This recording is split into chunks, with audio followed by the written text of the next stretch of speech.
What you will recognize is that this is the same information that was presented to you in June, just with different colors on the slides. I thought I would spice it up a little bit, just to not be so boring. So as of going into fiscal year 24, excuse me, here are our major limits for our major funds. M&O is going up to 54 million, our capital outlay just under 63 million, classroom site fund 32 million, and bond is at 51 million. So looking at these on a fund by fund comparison to show you from the May revision that you approved for 2023 versus the proposed for FY24, you can see the difference in M&O is just about $12 million. We had some really good things happen with the legislature. They gave us a nice increase. Plus, we also had an increase in students. The other thing is that we are on track to carry forward $6 million from FY23 into FY24 to our M&O budget. Our classroom site fund for May of 23 was just under 31 million and went up to 32 million. We, with our student growth and with the increased allocation for students, we brought in about 1.6, just over $1.6 million. If you recall, a couple months ago, when I believe it was in April for the insurance for employees, we had talked about, along with the classroom site fund, using classroom site fund to pay for the eligible employees and classroom site fund monies to pay for their medical insurance. That saved M&O just about $900,000. So the allocation for this year is still ahead of what that expense was. So that's exciting to see as well too. For capital outlay, we had $58 million for our May revision, and for 24, we're just under 63 million. That's due to carrying forward about $49 million, plus the increase of students and getting that additional funding. And our bond has gone down, which is a good thing. That's not a bad thing. That means that we're spending bond money. And so $54 million was our May revision, and it's at 51 million for this year to be used for what was on the bond pamphlet for building a new campus, renovating, things of that nature. Which campuses did we spend that money at? The money from last year to this year? For this year, the For 3 million. see the difference at Northeast Campus. And then also going into this, we wanted to talk to the board about early bond calls. And we also have with us, if there are any questions, representatives from Steeple to help answer any questions. And this is just an illustration. This will also be in the original or the full board packet as well too for the voting item, to show what our amortization is on our bonds and how the board proactively several years ago, instead of doing a 15-year amortization or longer, was proactive and bumped it up to 9 years to help save the taxpayers on significant interest. The amount of interest that gets paid on anything actually is just unbelievable.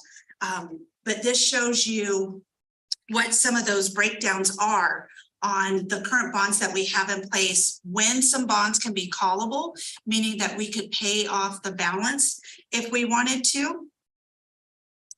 And then additionally right here, this is showing that if West-MEC, right now our tax rate on our bonds is at 10 cents, 1038 cents. And our statutory tax rate is at 5 cents. We can't edit that at all. But for our bonds, it's at the 10 cents. And if we went up to 13 cents starting in fiscal year 24 to be prepared for when we go out to bond in fiscal year 26, 27, 28, the savings that we would have for just some of these bonds is $7.43 million, because we would then be able to pay some of that information or those bonds off as well too. And here you can see on a chart that what the payments would be. And these are all in the tax rates, and then what projected growth of 4% on assessed valuation, which I think that's very conservative. There's so much growth that's moving out to the west and southwest as well too, along with the north. Who knows what this would be and then projecting to do a $250 million bond in about 26 for us to start building, you know, the new Southeast and expanding some of our other campuses because we just keep growing and growing. Yes, ma'am.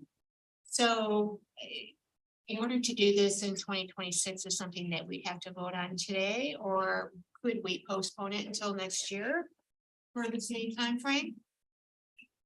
So you could, technically you could, however, that 1 year, you are paying that much more extra in interest on the bonds On and what we have now. than what we have now, right? And by increasing the tax rate now, we would be accumulating reserves so that when we do go out for a bond, there would be no tax rate increase at all. Because we already have those reserves in place to then be able to pay those bonds off.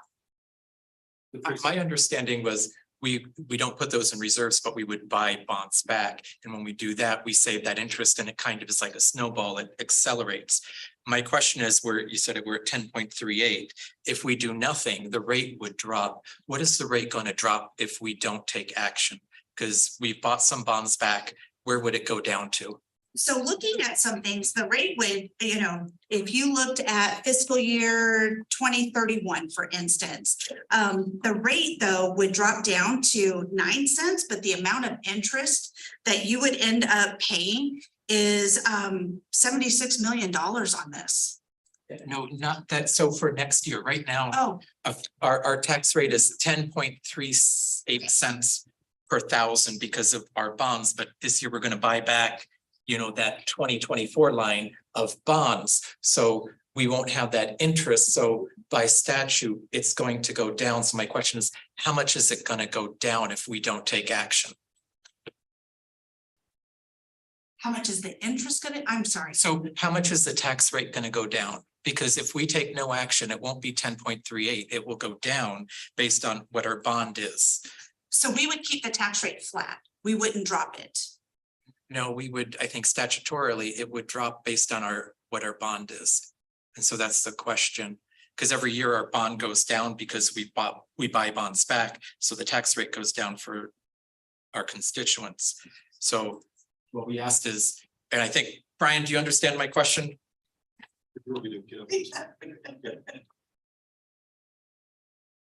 Thank you, Mr. Chairman, members of the board. The county has a natural process where they take a look at where the assessed value has grown from 1 year to the next and what your bond payments are. If your bond payments are going to be relatively equal and your assessed value is going to grow, the tax rate next year will fall a slight 0.2 cents. So not even a penny, but it looks like if assessed value growth next year is around 4%, and the tax rate would naturally fall to about 0.2. But as we've been speaking with the board can intervene in that process and basically set the tax rate above that if they want. So Brian, just a quick question. So for each penny that we would raise the tax levy, how much would that be per $100,000? Well, if you had, if the assessor's value of a home was $100,000 limited value, that'd be $1 for each penny. So if I had a $500,000 home, Right. it would cost me $5 a year over. Yes, if that's what the assessor's value of the home was. Yes, Doing that 3 cents, it'd be $15 per year. yes, We'll go over $1 a month. right. And that's because we're so large. The impact is so insignificant.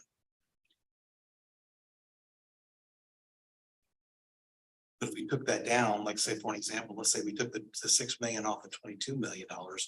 We'll get into this later because I know there's more in the, let me stop right there for a second because I know you have much more on the next presentation. I got more questions about. And I think we're going to discuss it when we get to the budget item. So maybe let's let you go and I'll refrain from questions because I'm a numbers guy. Number two questions here. And so let's refrain until we get to the actual budget item and let's let Ms. Rockwell. And it will be toughest for me and I apologize. Oh, that is okay. And honestly, this is all that we have for the public hearing for now. So if there are any questions from the community or anybody that we're aware of for the public hearing. Do we have any comments from the public? No. Ms. Brown, did you get any requests? We are in public hearing, so anyone from the public could come forward. I will call a third and final time for any public comment. To close it, right? Going once, going twice. Yeah, so I've called 3 times, so I would entertain a motion to close the public hearing. No motions. Okay, we always used to do a motion. Did we not need to do a motion? We always used to do a motion. Motion. Okay. Jim just joined the Zoom. Yes. Jim joined the Zoom? Yes.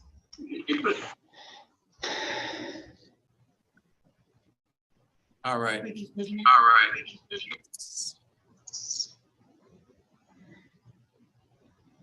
All right, so now I will call. All right, so now I will call our.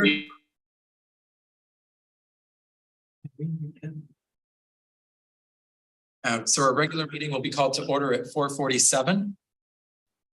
Item number 2 is the adoption of the agenda as presented.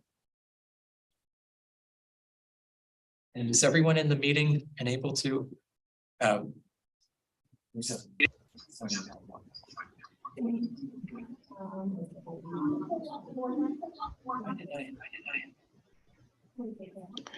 So I've clicked So join I the click meeting. join the meeting. Sign off. Sign in all over. Sign in all over. Okay. Yes, no, the same. The same approach. Yeah, can you turn that Yeah, on? feature now. Did you change it? Yep. No, actually, no, that's.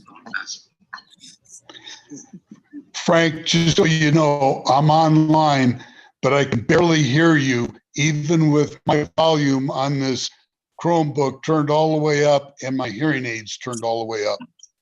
Can you hear us now? What was that? Yeah. We can hear you loud and clear, Mr. Miglorino. I can barely hear you. On the meeting. Oops, you got it. Try it.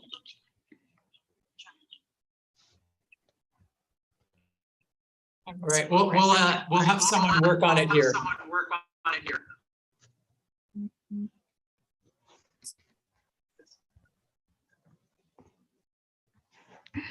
All right, so we're on item number 2. So we're on item number 2. Motion, we need a motion. So I need a motion for someone I need to a adopt the motion agenda for as someone to presented. adopt the agenda as presented. All right. It's been moved by It's been moved by Ms. Bosom and Ms. Bosom and seconded by Mr. seconded by Garcia. Mr. Garcia. Any questions, Any question? discussion? I'll call for the Discussion. question. All in favor? I guess we have a place to vote. On your computer, you should have a Okay, box. it just popped up. Perfect. All right, if everyone can. And there's a red button if you want to change. the vote. If you want to change. We're waiting for Ms.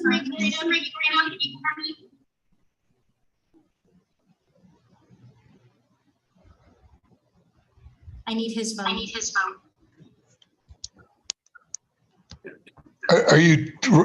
Are you talking to me? Yes, are you waiting for your votes? Are you signed on to live board docs?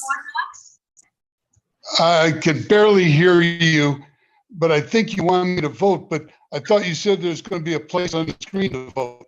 Yeah, you have to be logged in. Are you logged into board docs? I don't know. So go ahead and give me a vote, yes or no, please.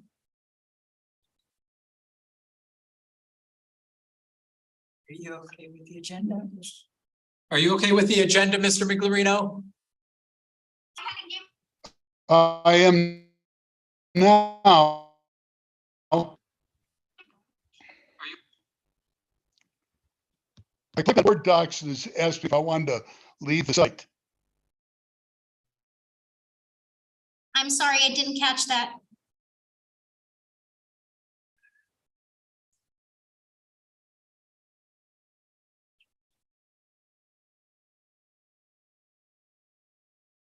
Jim? Jim, can you hear me?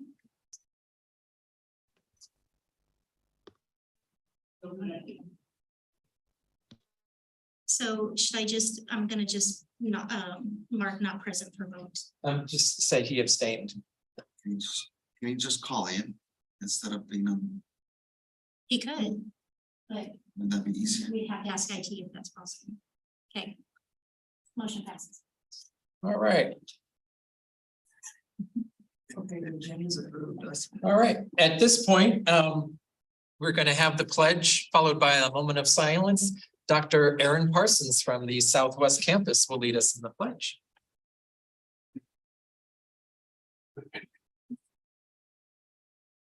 Pledge allegiance to the flag of the United States of America and to the republic for which it stands, one nation under God, indivisible, with liberty and justice for all.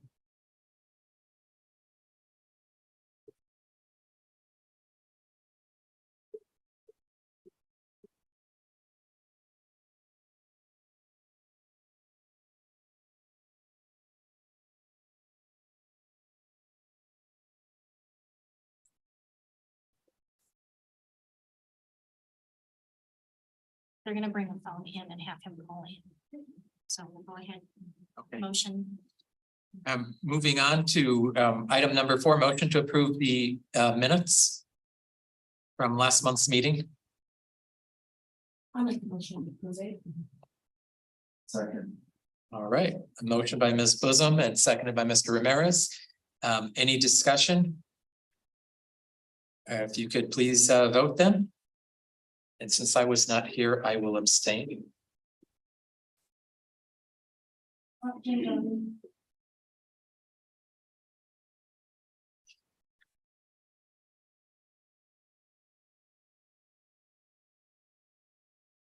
Motion. All right.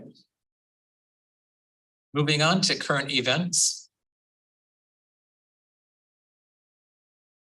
And just as a note, as per our legal counsel, current events should not be discussed or questioned by the board member. So Dr. Spurgeon, I will turn it first over to you.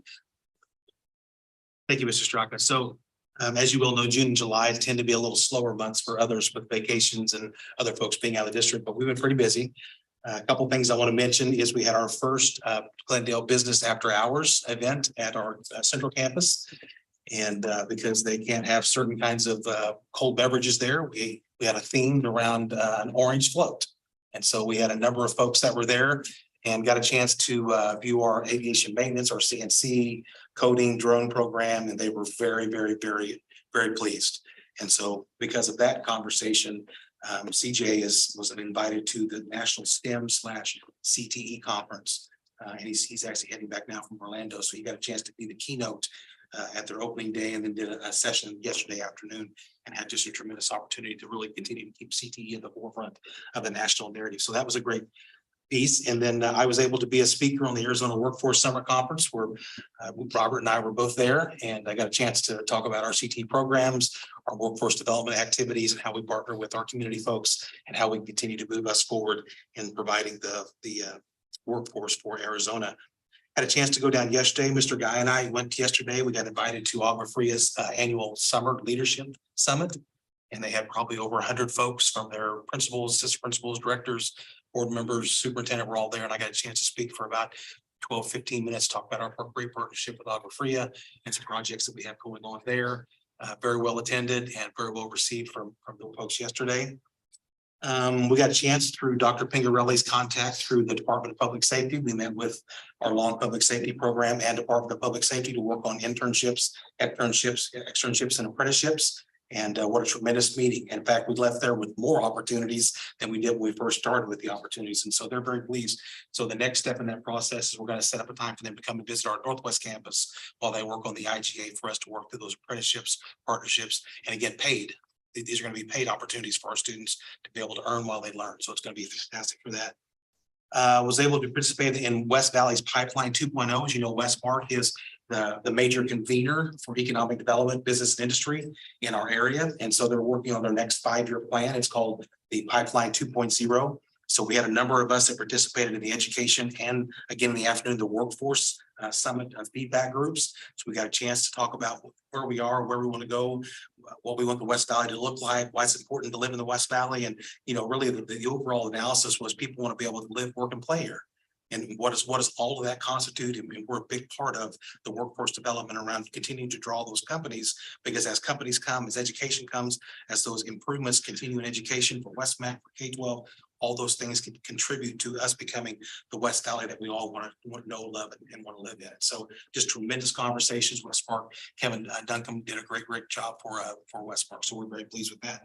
And then we were invited by the City of Surprise Economic Development Team. CJ and I went out and met with the potential company, which is over close to, well, I can't tell you where it's at, but we met with them and got a chance to talk about what they do as an organization and what workforce needs they have. And then we were able to match that with what West-MEC does and our programs to be able to show them that we can provide you a workforce available for your company coming in. So it was very impressed to do that. And then I was honored that the City of Surprise is going to nominate me for the GPAC board. So one of their 2 spots, they're going to nominate me to be able to sit on the board, which will be another opportunity for us to continue to know and understand what's happening in West-MEC and how we fit into the overall ecosystem of workforce development. So a lot of exciting things happening.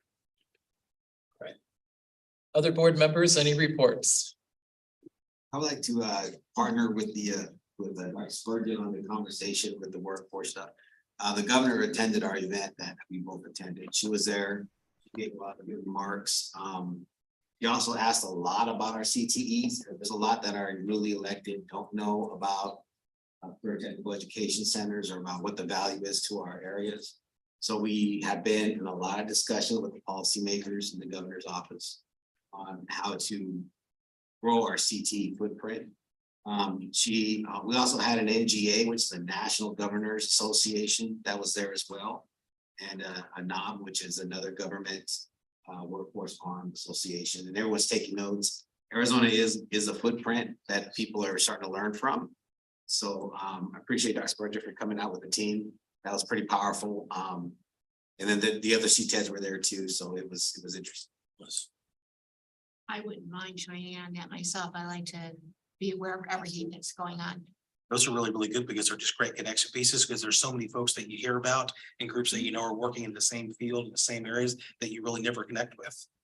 And so that's, to me, that's one of the big issues, that there's just so many disconnects between this big pot of money that goes out to multiple organizations to do the same kinds of work. And there's probably a lot of duplication of efforts. And if we would come together and have those conversations to say, this is your area of expertise, let's see if we can't pull the money together. I think we become very much more efficient and effective. Other board member reports? We were talking about the article you sent us, that was so powerful. Remember you sent CJ an article that was about the value of CTE and post-secondary studies and I remember reading, but you want to? it really is it's just one more sign that shows that the power of CTE and the ability to be able to get a job and have a high paying job earlier with less debt. And so it shows you the value of getting students prepared earlier to be able to make those decisions earlier for them to be able to reach out and choose their career. And sometimes they choose a career which they get in for 2 or 3 years and find out, well, maybe there's a different spin on different direction I'd like to go. So the earlier we can get them there, the better. So it was really. Okay, I think that said it was like 6 in 10 jobs, which we've always heard, do not require a college degree. And 1 in 10 require an advanced degree. So I vaguely remember that. Yeah. The other thing, and I'm just going to bring up Kathy, we talked about it a little bit. I was kind of blindsided a little bit this weekend. My co-leader at church, we hired both their physical therapy teachers at Canyon View. They had both signed their contract for 23-24. And it's a point of, with 3 weeks before the school starts, their school will have to cancel 6 physical therapy classes. They won't have an internship program. They're not going to have a sports med program.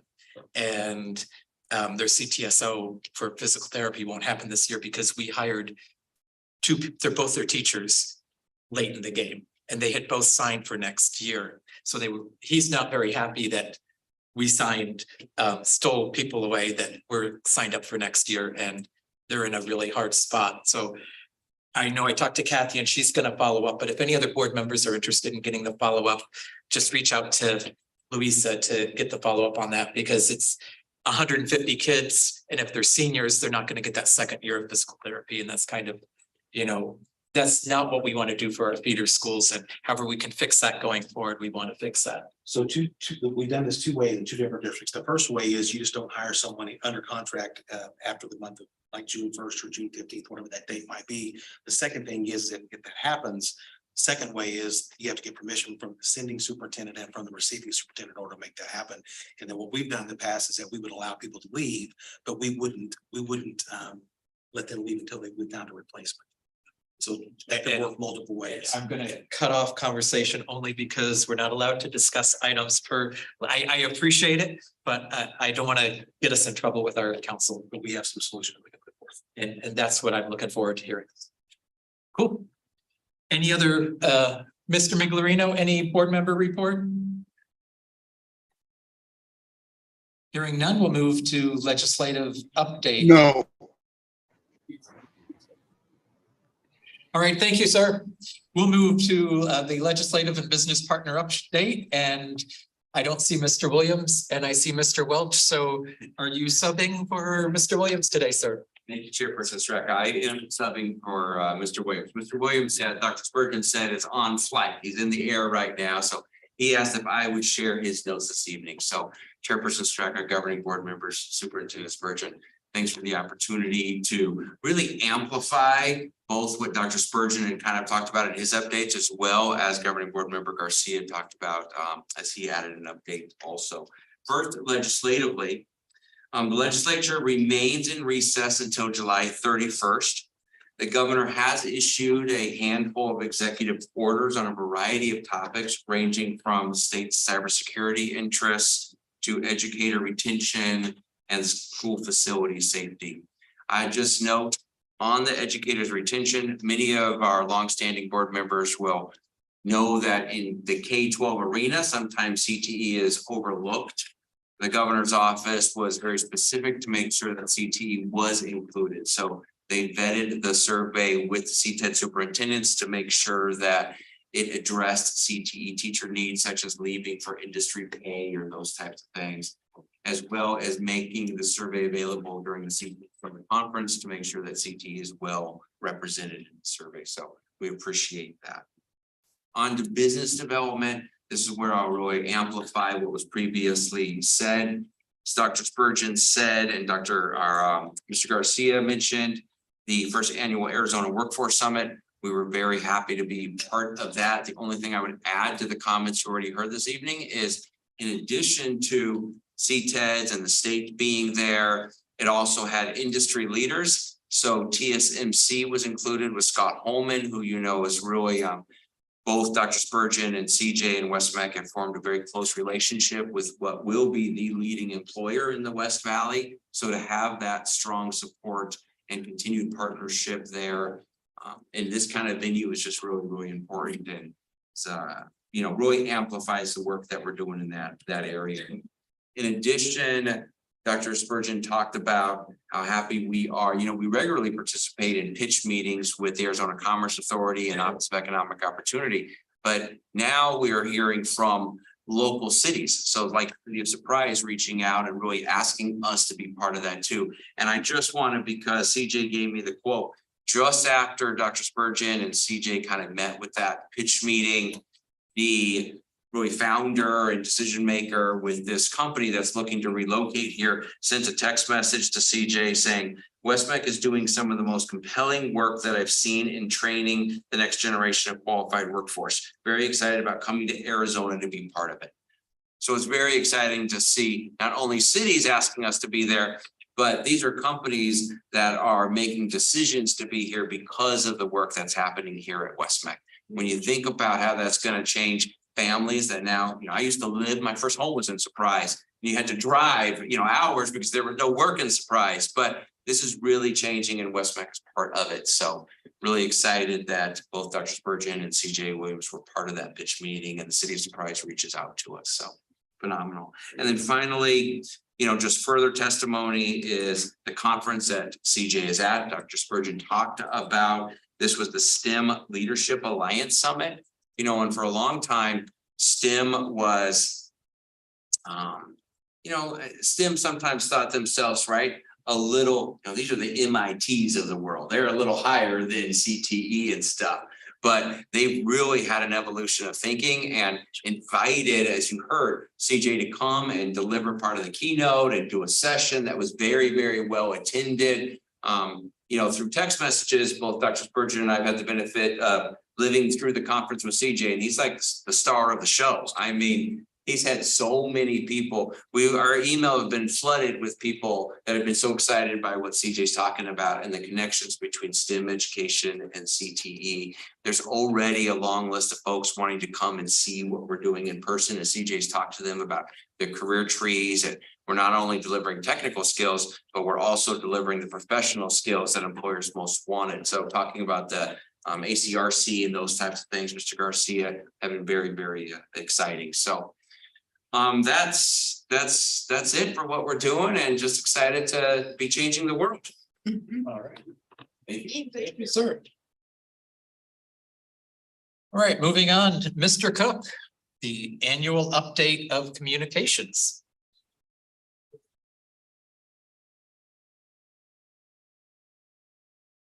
Promise I'm not going to take a picture of you.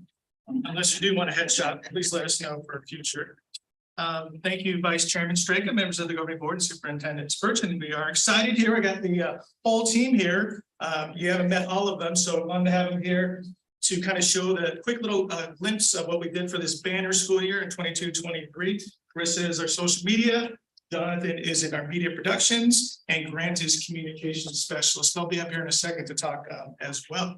So next up, you're going to see our graphic design. We've had 346 staff projects that we completed this year. So thank you for the wow over there. I kind of saw that wow there. These are projects that happen throughout the year that we don't know about. So things that we get tickets, requests, videos, flyers, those kind of things. We have 113 projects that we completed that we knew about at the beginning of the year because we meet with campuses, we meet the departments and kind of get a handle on what they need, but things pop up. If you look on the right-hand side there from 1920 to 2023, you can see the significant increase that we have in projects. And obviously we attribute that to growth of campuses, growth of staff, and those kind of things. But I truly want to, thank our team for continuing to, hit all these deadlines, because graphic design is just and creative work. You don't just make like a flyer in an hour. It takes time to actually think through those things. So kudos to our team, and we're happy to help the staff with that. We also are out and about, pounding the pavement, doing some good things. You can see that we covered 80 total events this year. And the two that are orange right there, the Experience Orange, the communication teams handle that solely. So we facilitate that event. Dr. Spurgeon was kind of new at that time, and he was there. I know he's going to have a bigger role in it this year, seeing what happened, but it's kind of a CTE 101. So it's really good if you know folks that don't know about West-MEC to kind of talk to them about it. Maybe we'll give you the information, but it's just a really good interactive piece where they get to learn about West-MEC and then go around. You get to hear student testimonials, and then they get to get a tour of the particular campus. So that will be happening in October. The recognition ceremony that some of you attended, thank you very much. We appreciate that, and we have a heavy hand in that as well. The other kind of things that you see here are just some other areas that we have covered this past year. And when we say cover, that just means they're taking photos, doing videos, putting out social media posts, or also press releases as well to kind of promote that right there. So that's kind of just the side of the print and design, and then the events where we're out and about. And it's kind of nice right now that it's summertime, so we don't have to go out so much the campuses, but we're going to ramp up towards the end of July with the orientations and all those kind of things. Next up, we crushed it creatively in our media outreach. This year, we went even higher. I'm going to have Grant, our communications specialist, who was integral in this part of our communications team, to talk a little bit about this. First off, thank you for allowing us to share some of our work from the past year. So like you said, we think we did a really good job of media outreach this past year. And to keep track of that, we use a media monitoring software called Critical Mention. Using the software, we kept track of all online, print, and broadcast media mentions and placements. And we use that to conduct a competitor analysis for the 2022-23 year. As well as monitoring our own outreach, we did the same for West-MEC's national and local competitors, the national being Francis Tuttle and Great Oaks career campuses, and the local being EVIT and Pima J-Tech. As you can see on the screen, our 565 media mentions and placements were almost double that of our next closest competitor, which was Francis Tuttle. Through these 565 mentions and placements, West-MEC garnered about 314 million views through all of our articles and broadcast placement and press releases and other things like that. And that would have cost about $10.5 million if we had paid for that kind of advertising outreach. Some media outlets that West-MEC was highlighted in include ABC 15, Fox 10, Channel 3 and 5, which is where this nursing student was featured on a broadcast placement. We were also featured in Yahoo News, the Arizona Republic, and many other local media outlets. So thanks again, and now Crystal will come to talk about some of West-MEC's social media. Good afternoon. So yeah, just want to highlight some of our big numbers for our social media this year. Our impressions across all of our social media platforms hit 793,885 impressions. And those impressions, again, are anytime our content enters the screen of a viewer. And our engagement, which is our likes, comments, shares, things of that sort, was at 224,410. And I just want to thank a lot of you that make sure you like and comment and share and save our posts, because that really does boost our engagement. The more that our posts are engaged with, they get shared to people who may not know about West-MEC. So thank you so much for that.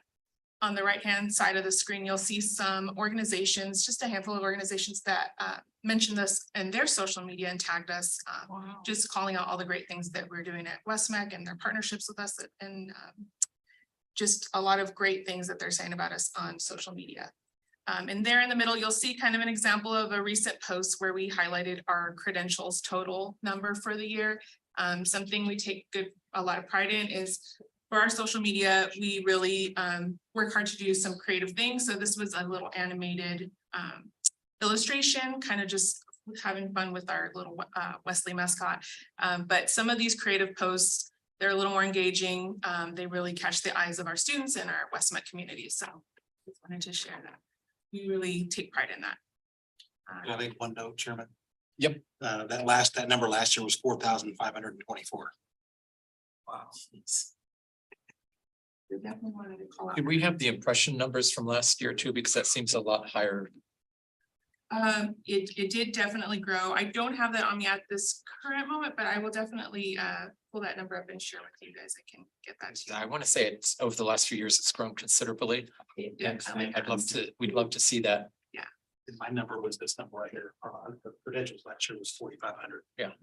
It's still growing, so It's like really good year. 15% growth. Yeah. So yeah, as she alluded to, kudos to you as well that are on the social media and sharing, and you're our VIPs, very important posters. So we do appreciate that as well. It does make a big difference.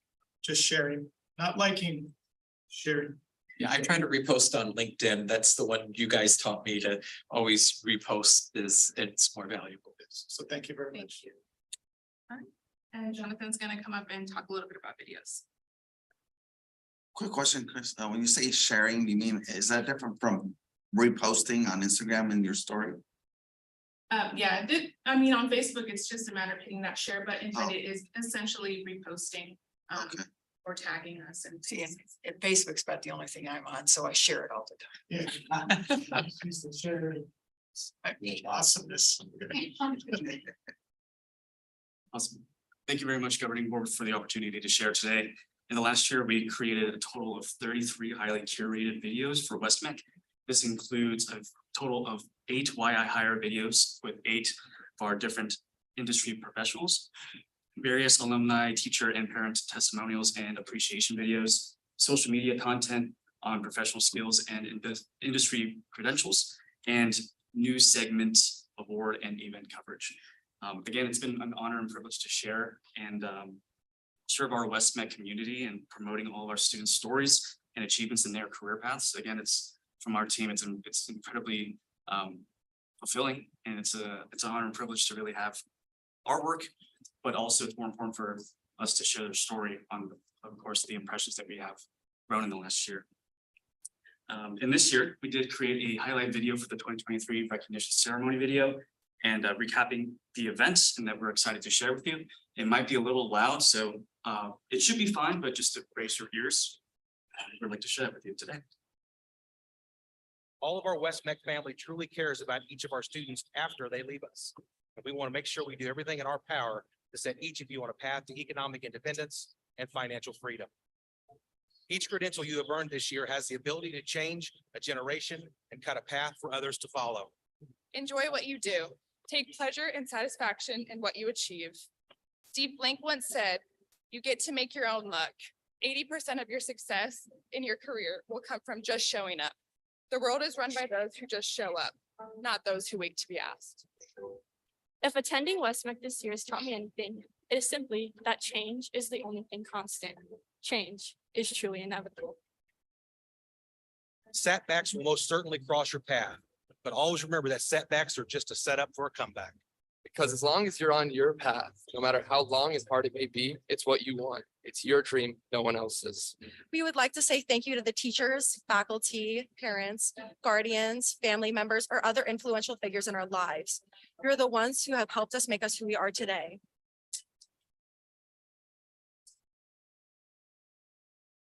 And Jonathan was the one that produced that video, which is, still gives me goosebumps. And I also want to say we did not have a video person from November until about March.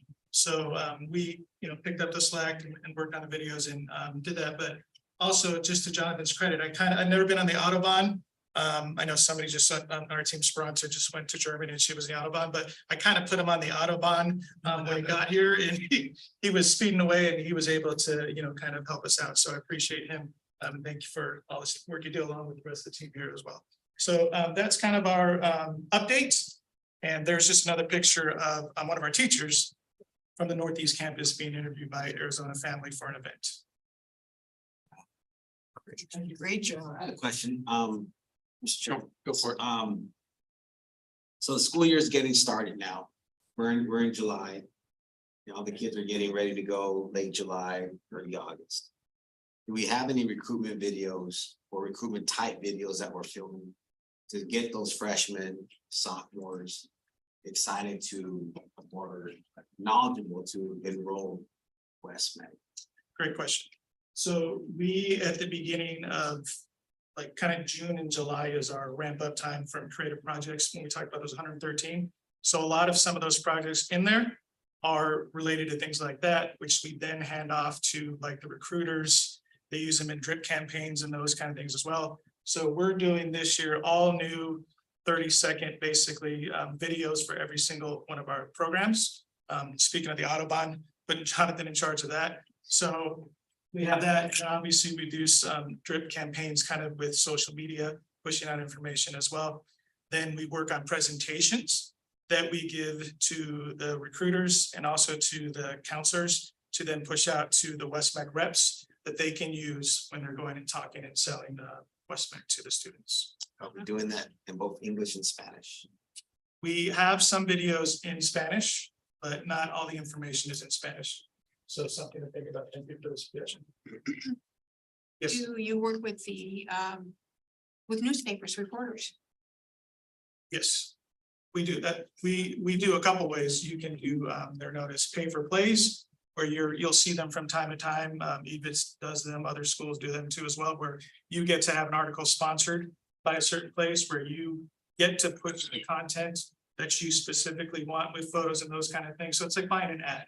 Think of advertising when you hear radio and all of a sudden they're talking and then they're going right to an ad. Those kind of things that we can do. And then we do obviously pitch out stories on the slide here. Go back. Anything that you see here in our media outreach that we're doubling, those are the talks that we're talking about. These are media placements. So grants pitching out press releases, or we hear a great story from a campus of a student doing a good thing. We'll pitch it out, or we'll talk to a reporter and do those kind of things to get the word out. But that's the numbers that you're seeing right here and here are based off of us pitching out press releases, doing media advisories to let them know that there's events happening or a community things happening out there. Right, I had a question is, especially when you said Yahoo News, Yahoo's News and Channel 3 have reached out. Were any of these paid advertisements or paid news stories? Because Yahoo News offered, and same thing with Channel 3 offered, hey, we'll interview you as an expert realtor and it will look like a news story, but it was something like 15,000 a year for 4 times to be on the news for like 20 seconds. Are we paying for those, or are these like legitimate, we didn't have to pay for? No, great question. The only ones that we actually do, we just do a couple of times a year, is through the Arizona Center, AZ Central. So any of the other ones that you see here are just pitched, or we're just, get lucky enough to where we get the placement through our good press releases or reaching out to reporters. So very strategic in, yes, we're not just going out, just throwing it everywhere. We also do a couple paper plays with some channels, specifically on those timelines where we know parents are going to be, like the middays and those kind of things in the mornings. So we do a couple of those throughout the year and kind of highlight a program, maybe a higher opportunity program as well, to kind of showcase to parents of the opportunity that West-MEC has. So we're able to tailor the message, which is nice. And then when you do those paid advertising, how does that track to how many hits on our website? What is the success rate we've had there? We're not tracking necessarily, I guess at this point, tracking to the website per se. I mean, we have other things that we do where we have QR codes that to the website and those kind of things that we're tracking, but unless we put something specifically that says, like a QR code, which we haven't done on commercials or those kind of things. I don't even know if we can do that on those type of pay for plays. We can ask and those kind of things. So we haven't tracked it that way. So it would just be nice to know Yeah. how much we're reaching, and hey, that 11 to 1, we're getting 70% of our volume. Let's ramp that up. The 7 a.m. it's not working or something. And we do get obviously feedback on some analytics and those kind of things that we use on seeing what's been better, because we've done it for a while. Like what stations tend to have some better, viewership at the time of those kind of things. The pay for plays obviously are more expensive. So we kind of know, channel 12 costs this much. So when we get the ones that are free, obviously that's like just the best advertising. Take those all day. Yeah, absolutely. Which we get more of those and we're doing the pay for plays. And that's what I was just gonna say, ask you, I'm sorry. No, I'm Mr. done. Chair. Go. Is there like a favorite media that you like to use? You mean as far as pay for plays or just in general? Yeah, just in general, like if whether it's like a news article or. Sure. Obviously the gold standards that for Arizona or the AZ Central, when you're looking on here, I don't know if I have a Phoenix Business Journal is a very big one as well to be able to get into. So anytime we get in Phoenix Business Journal, AZ Central, Arizona Republic, and any of the news stations obviously are big too. As well. Yeah, one more. So for the students, what ideas do you have that we should be looking at for the next school year to make your program better?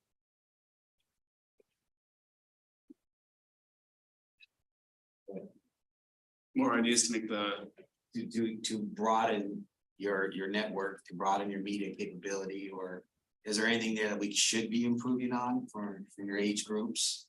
Things that you see that other people are doing that we're not doing? Communication on your level of the student purview. What do you see other, Snapchat, all this other stuff is doing that we're just not touching? I can say we have some goals to expand a little bit on social media. Obviously, our young students, they're not on Facebook and some of them are just dropping off of Instagram. So it's reaching into TikTok. There's other avenues to try to reach them and just to up the engagement. And some also strategic placement of some of our videos and like YouTube ads and things like that. That's going to really help garner more attention to our social media. Yeah, we've done ads in the past specifically for certain areas that we know we're not typically getting the type of enrollment. And then you can also target a certain age to like 13 to 17 years old in this demographic, this zip code and those kind of things. And that advertising is really cheap And it's interesting, we even had students, we had an intern once, and all of a sudden, one of our ads popped up because she lived in that area. And so we know it's working, it's really neat. But I think creatively for us, it's always fun to be able to keep pushing the envelope from an education standpoint. Education typically is not as known as being super creative. The team that I have here, you know, we meet weekly and discuss new ideas, and then we're always refreshed by some of the stuff that we see out there creatively to keep pushing the brand forward. Have you focused on, you know, K through 12 or actually 6th, 7th and 8th graders? I know that Rashawn's doing the career days and I think they were really successful, but I'd like to see us go ahead and target. You know, that's a rich area to target parents so that they're aware of what West-MEC has to offer for their kids, so they can kind of gear their children towards that end. How can you start focusing? Well, we do. I mean, we've had Rasan held a great event that Dr. Spurgeon was at. We had the elementary partners that were there to learn about West-MEC, and they're the direct conduit to that particular school to give them information. Our summer camps is obviously another good example of getting younger folks in to learn about West-MEC, and parents too, because they're having to drive the kids there and see the campus and those kind of things too. Our recruiters, I know from time to time I can't speak, but Marilyn, I know that they potentially go to some elementary schools from time to time. I don't know how many, but. Yeah, they go to probably 40 to 60 in the second semester with elementary schools. And that's just because I used to be the first recruiter back in the day, and it's just to be able to hit every single elementary school in every single district. So it's always a challenge that we're going to continue to keep doing, but through the social media and the advertising, the TikToks and this thread, the new thing that we set up and everything too. There's other avenues to try to reach out to these kids without going to their school. And Ms. Boosum, a couple things. Number one, we haven't fleshed all this out. I haven't had a conversation with the administrators yet, but it would be my hope that we could find a dedicated space for elementary schools to be on our campuses rather than just being kind of a happenstance that only happens with a few, but to have an actual dedicated space. Because those are our minor leagues. The kids that are coming in right there, you have to have a space where it's actually scheduled, booked on a regular basis. We got kids coming in and coming out again. Second thing is Chris and I have talked about in Spanish for us to work on that. I know he's working on that as well. The challenge that we face, Mr. Garcia, is we can send out multiple communications around West-MEC and people to get to know us, who we are and how to enroll. But you have to remember that thousands of the students that would see that communication don't have access to our programs anyway. So some of that just kind of gets thrown in the trash. People don't really pay attention because they don't have any chance of coming to us anyway. So that's the challenge that we have to overcome. We can't say we're not going to send it because that student may all of a sudden come up with a way to get there at some point in time. Maybe they don't have it now, but 2 weeks later, maybe they do. So that's the challenge that we face, is that so many of our kids that we communicate with just can't get here. And that's why I think that transportation grant money is going to be huge. I want to see that. It's huge. I definitely want to be involved in that, because most of all of my schools are Title I schools, and those kids they have part-time jobs, they have no means of transportation to classes that they want to get to here at West-MEC. Here's the two very positive things. Number one, being at the summit with Agua Fria yesterday, Agua Fria has already purchased a number of small buses to provide transportation, and that they'll tap into some of our dollars. And then I know, and I've offered to work on their campaigns, not on campaigns, but show up at community meetings, talk to parents, West-MEC Connection, the community partnerships, and also with Deer Valley. So if they need me, wherever they need me, I'm going to be there to do a presentation of our partnerships. But I know when Deer Valley goes out for their bond issue, they're building transportation to CTE into their bond issue. So things are starting to change now because people recognize the value add that we bring to the K-12 comprehensive metrics as it relates to the accountability system. Even if we look at our brightest kids, and they're in grammar school and they're going into high school, and look at our brightest and do something like a Uber voucher or something like that to get them to and from. I think something like that would be worthwhile looking into. And West-MEC and other folks are on the same bandwagon of knowing that transportation is one of the largest barriers to access to quality programs anywhere, not just us, but everywhere. That will definitely will change the trajectory of their life. Absolutely will. Thank you. All right, thank you. All right, moving on to public comment. Anyone from the public? We have no cards. Our policy calls for you to fill out a card, so I am going to move on, hearing nobody jumping forward. Brings us to the consent agenda. Miss Wiley, you had a few things you wanted to pull. I think it's number 7. Recommendation approval to participate in the cooperative contracts. No, number 8, maybe.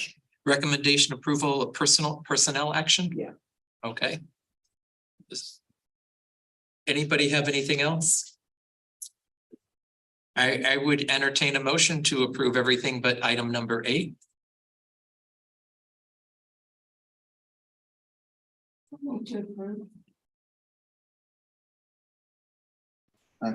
Okay, and so could we just read so the motion is to approve the consent agenda except for item number 8?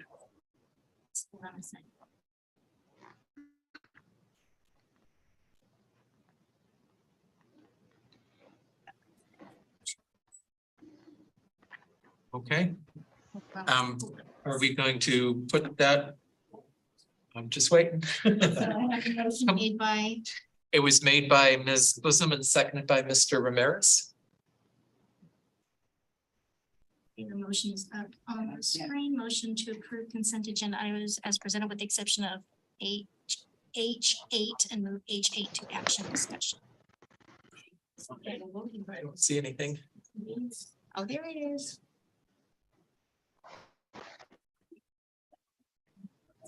I have to move it. All right.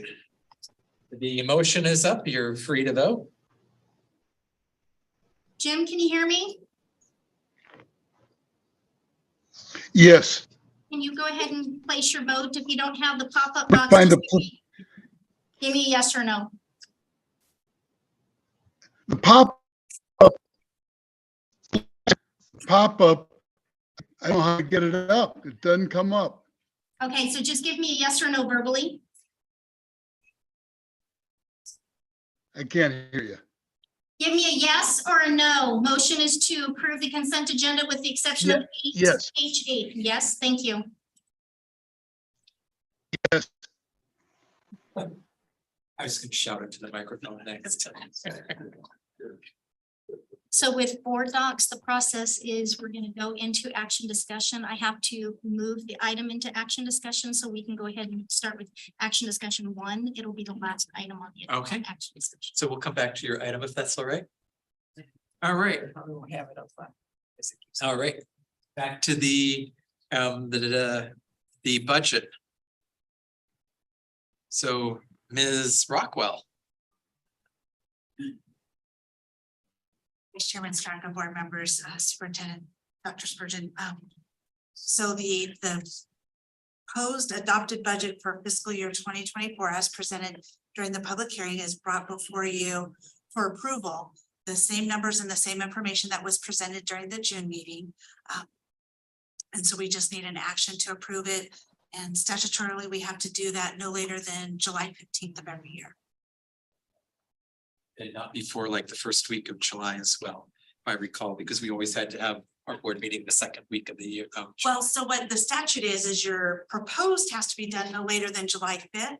And then you have to advertise for no less than 10 days and you have to adopt no later than July 15th. So. It is what it is. Yes. Timing is everything on this. Is there a motion? Move we approve the proposed budget. All right, it's been moved by Mr. Miglorino that we approve the budget as presented. Is there a second? And Mr. Garcia seconded it. Great. And I just, because I know we talked about this Monday and I didn't hear you say it, so I just wanted to clarify, was one of the things in 23, we had about a $6 million, I would call it rollover. It's what we put into our capital fund. It's our savings account. And we have about the same estimated amount projected, all depending on POs that float in and out, but based on, we're looking to save to capital about another $6 million. And historically, that's what we've done. And so that's one of the things you didn't cover, but I think that's a fiscally conservative board would be interested in covering. And I apologize. I thought I had mentioned that there was almost a $6.9 million carry forward. Yeah, you mentioned, but I wanted to, in context, that has been, historically what we've done. Yes. What is it this year? Was it 16? No, right now it's projected with the understanding that all the POs and invoices will be paid on what's encumbered, 6.9 million that we will carry forward. You'll have a true, what I refer to as a reconciliation of this year's budget once we do the AFR in October, and then we do the December revision, because the encumbrance period will be over, all the POs and invoices will be done, and the dust will have settled, so to speak. About 6.9 million. So we know it will vary a little bit, but it won't drop to 0.9 million or something. No. All right, any other discussion? Hearing none, I see the question is up. So if you all would like to vote.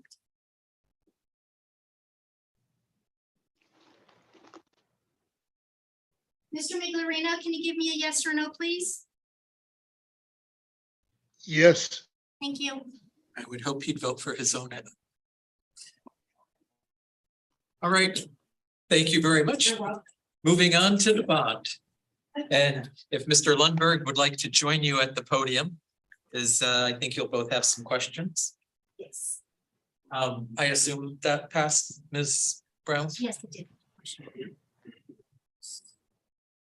So the recommendation in front of you is to allow administration to work with the Maricopa County Superintendent's Office to increase our current secondary tax rate from a 0.1038 to a 0.1338. That allows us to capture the reserves, as we had talked about during the public hearing, to not only have reserves in place when we go out to bond further, but to also be able to continue to pay down the current bond that we have right now at the progressive and proactive measure of 9 to 10 years versus the typical 15 years that you see with most school districts. And just, I don't know if it was covered before, but we had 2 bond cycles. The first one was a 20-year bond. Those are, you can purchase them back early. The second bond that we did, when we met, one of the questions I had asked is, we have a 20-year bond, what's the interest rate at 15 years and 10? And because we're so big, it was insignificant to make it a 10-year bond to the taxpayers, but the amount of interest we saved was, I want to say 6 years, 30 million. It was like a huge amount of money. And we only bonded 140 million. 141, yes. 141 million, and we saved 30 million in interest by making it a 10-year bond.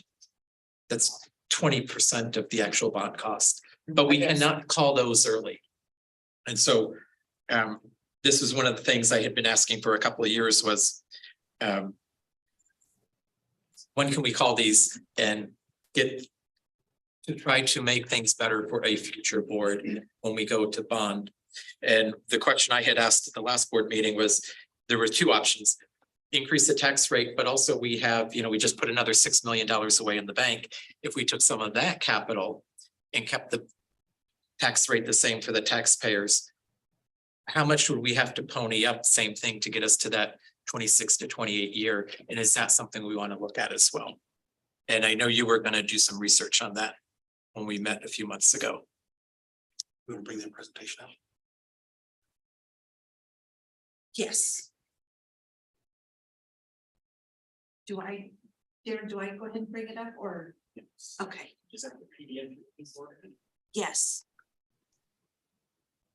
It was that second presentation I had sent over to you. There we go. Okay.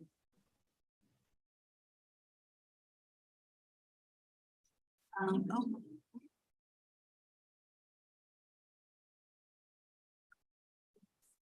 It's not in, is it in board book? No. No, this one just came in tonight. Oh, so that we don't have it. Okay. Okay, that's fine. I can't see that either. Behind you. Oh. And there's not a way for me to zoom in on it in this format, so I apologize about that. So yes, Randy Stein and Brian Lundberg are here from Steeple, and they worked very quickly, thank you very much, to be able to put this together fairly quickly for us, so that you can see, starting on your left-hand side, our Series A bond that was issued in 2013 can actually be callable in 2014. And then you can see that we've got our Series B that could be callable in 25, and then our Series C that can be callable in 2026. One thing that is possible is the district could take money out of capital to pay down on these bonds.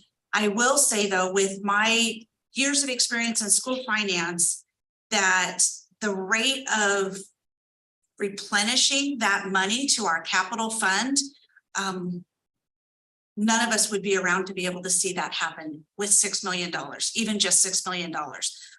The legislature does not fund capital at a very aggressive rate. And when there are tough times for the state budget, one of the places that they first hit is capital. It's harder to hit M&O, their general fund, because that's where salaries and wages are coming out of. So they do tend to go after the capital for sure. But then this would show what our projections would be by using an estimated use of that $6 million to pay off some of the bond and leave the tax rate at the 1038 with that very modest growth of 4% on assessed valuation. So could you tell, what does buying back at $6 million look like? So we roughly, let's say this is our savings out of M&O, we moved it to capital. So what are we looking at? Can you help us walk through that? Yes. Mr. Chairman, members of the board, before I want to get to the point here really quick, because this is a super complicated topic, but I did want to acknowledge my partner here, Randy Stein. There's a lot of people back in the Phoenix office for Stiefel that work for you guys in a lot of other school districts, but Randy and I work closely on this. And for whatever reason, I end up being the one talking the most. I might. You don't want me to expound on why your talk's supposed to you? No, I'm gonna try and pause here or there just to see if Randy wants to jump in.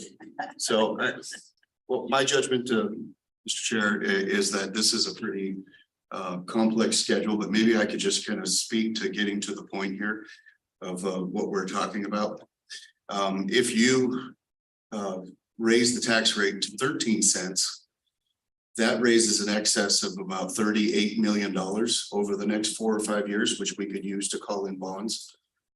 And doing so would allow us to have a 9-year amortization again, if we end up with a $250 million new bond program,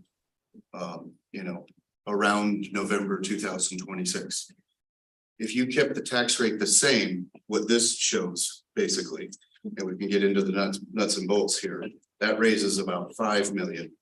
So to get to where I think the board was hoping that we would be, at least the board over the last couple of years, to be able to have a 9-year amortization on the 250 million, we would have to raise the equivalent of $38 million. This, keeping the tax rate the same, raises about $5 million to be used to call in bonds. So we'd have to find $33 million somewhere else to do that. This example shows if we just use the rollover amount of 6 million here, what that does is that still leads to a 13-year amortization. And Randy, I'm gonna have to help me here.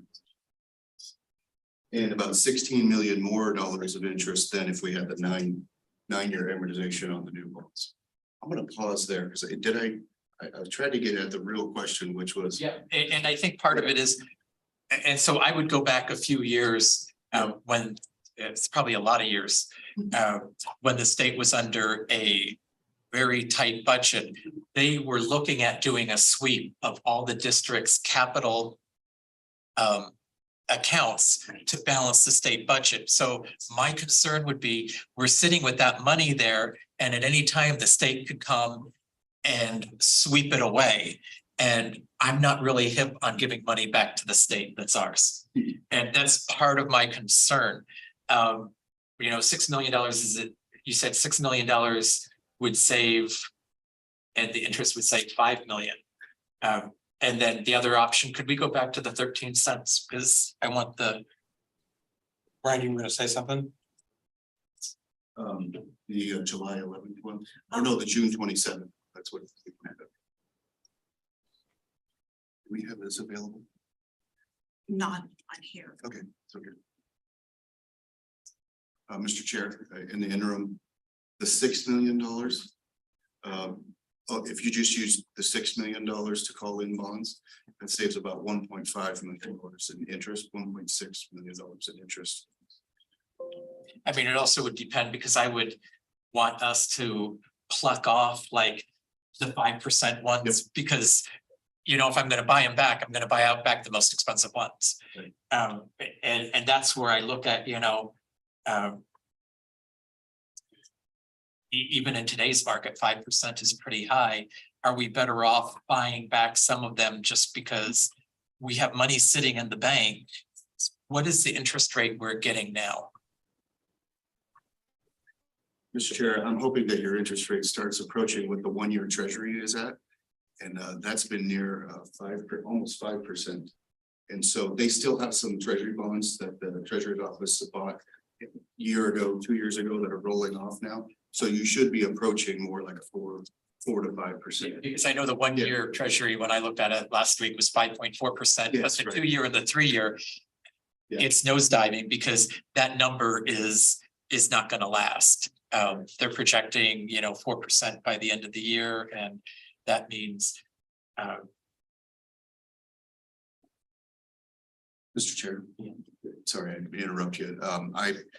When in putting this analysis together, we took the view that how can we set the district up to be able to have that 9-year amortization it wanted on the last bond program? And the simple answer to that is over the next 2 or 3 years, we need to be able to raise $38 million somehow.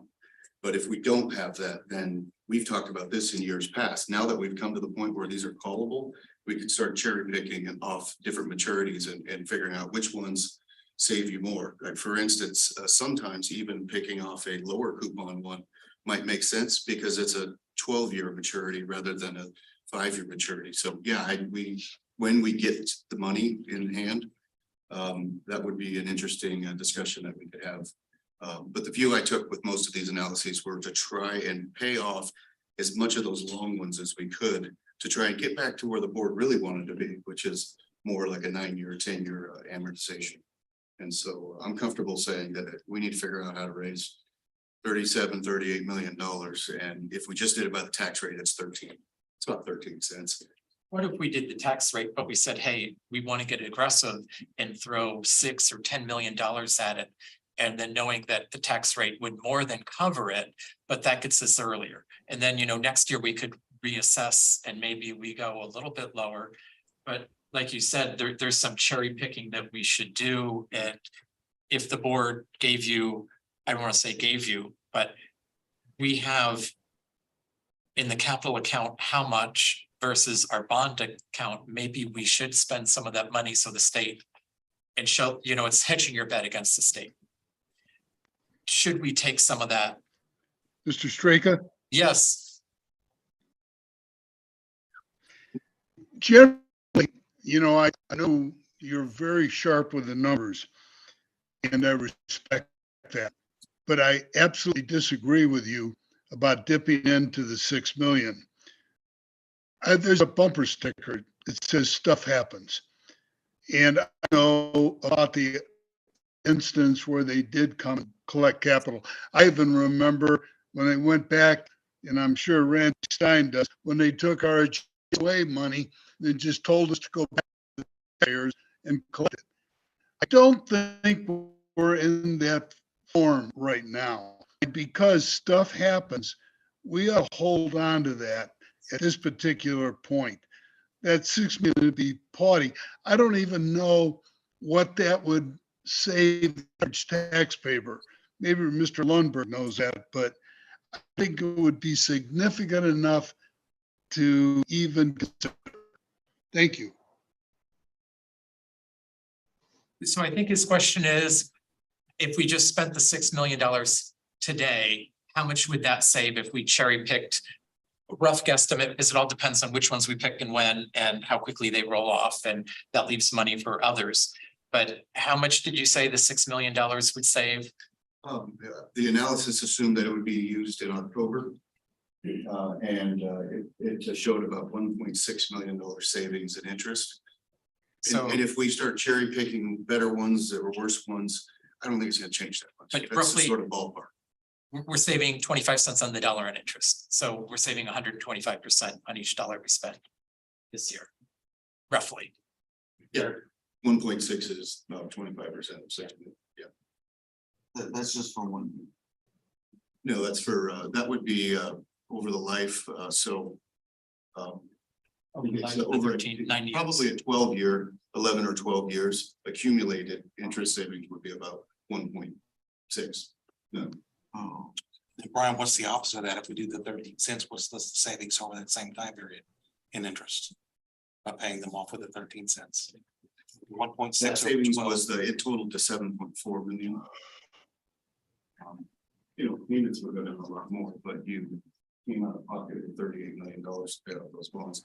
The net is the interest savings. Okay, that was about $7.4 million. And then the 13 cents will allow us to go up for a minimum of 250. Yeah. Which with no tax increase bond issue. And if we only did the 6 million, how much would we have to raise that at the time of the election? Going out to voters saying we're looking for 250 million, what would we have to take that rate to then? Still back to the 13, it would be more than that. To raise 6 million more, that's tough. It would depend on one thing we're gonna be wrong about. Amortization. One thing we're gonna be wrong about, hopefully in a good way, is the assessed value projection. We use 4% here, so just a blip in my thinking on that is just if we hit 4.5% in one of those years instead of 4, we're gonna be able to sell the 6 million within a 9-year amortization as well. I don't know where the edge is. So 6 million just seems like a really small amount compared to the 250, but yeah, you would have to bond more. 4% is just increased growth of the current houses. But how much did you put in for new build?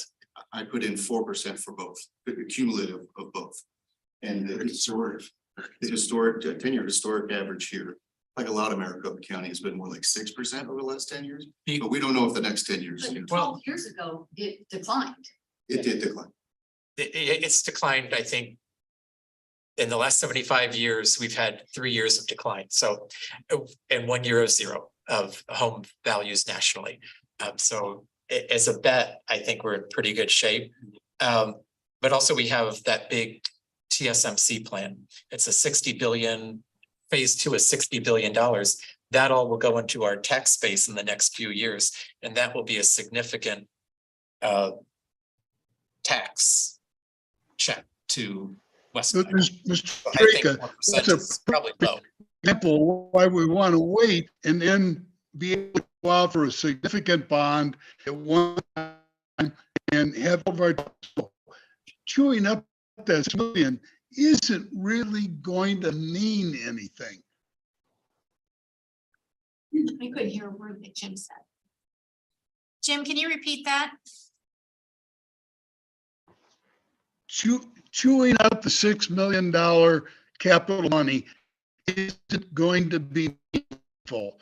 We are better off waiting for that plant to come online, just like Mr. Strait, for a significant bond, because we're going to have to do that. I've said it at previous board meetings. One of the most important things this board will do is to plan for the future, both the land, the buildings, and the programs. In spending hours over the state, I don't think the state will, I could be wrong, but I don't believe the state will do that 6 million. I don't want to give them anything either. I'll go down there and fight. So in just.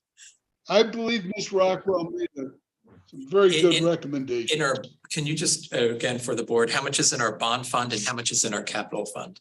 Yes, so in our capital fund, sorry, I just thought about the bond fund, so my mind just went blank. In bond, we have just about 51 million. And in our capital, I want to say it is 66. 62, sorry about that, almost 63. So 114 million between the two. We'll choose that 51 on the bond issue with our projects, without question. Yes. 60, yes, If you consider that. roughly. And you also have to remember too, the bond can only be spent for what was in the voter pamphlet. It isn't as, and capital is restricted as well too, but it's not as fluid as the capital fund is. And you can't move money back and forth between the two of them either. What was the bond? What was, The bond is 51 million. but for, what can that be spent on? So it's specific to what's in the bond pamphlet. And it is for new construction and renovating current buildings, purchasing and upgrading technology. And there's also slide in that where you can slide up to 10 or 15% in each of the categories. So if we want to do more land purchase and we already spent 10 million of the 10 million, we can float that, move some of the numbers around. So there is some flexibility into it, but like the 4 categories we had in the pamphlet, that's what you have to spend it on. But everything we want to do is more around reconstruction and remodeling and all that kind of stuff. And facilities. And we also have to keep in mind, if we want to do a project 2 years from now, we have to approve it today because construction is taking a long time. We have not even put an RFP out, so any new campus is probably 4 years out. I mean, that's just that. That is just the reality. Yes. TSMC is taking all the workers. That's why you don't see a lot of new homes being built. Yeah, so for example, our master plan for the new Southeast campus, we'll have to do that in phases like we did the other buildings. We might have enough for phase 1, but then the bond issue will have to happen before any of those additional phases can be completed. And that's what the other campuses had to come in phases as well. Okay, so if we went for a $250 million bond, that wouldn't that, you'd still have to do it in phases? Just No, if we did that, that would complete the Southeast campus, including some additional projects that we haven't even presented to the board yet. But that would be, the rest of that would be the Southeast campus. I'm guessing the Southeast campus will be 120 to $160 million. And that's just anticipating double in size plus it's 30 acres versus 19. And we would have enough money with the 51 million plus potential some capital money to be able to do that phase plus the first phase plus the other multiple projects that we have available for us today. But some good news is lumber prices are coming down, and if you follow construction, that means some construction costs should be going consumers' way. And Mr. Straka knows me that if I thought his idea was the best one, I would go with that 100%. My only concern with this one is when I give up that $6 million, it inhibits me from being able to move dirt and build facilities. And maybe there's a way we can do a combination. Maybe we could give a little bit of money and do a tax rate. I don't know. Well, see, that's why I asked, is like, what if we still took 6 million, do the tax rate, but take 6 million and cherry pick some of the best ones and just accelerate it quicker? Because we're saying, with growth, it might not make 9 years. Well, does $6 million and cherry picking give us a little bit more leeway? Because again, remember, that new campus is 4 years out. So we're talking 2027, 2028, and that's probably when we're going to bond, and this would all be paid off then. So are we really, where is that going to come from? Because any new construction project that we're going to spend money on is an RFP is a year away before we break the ground.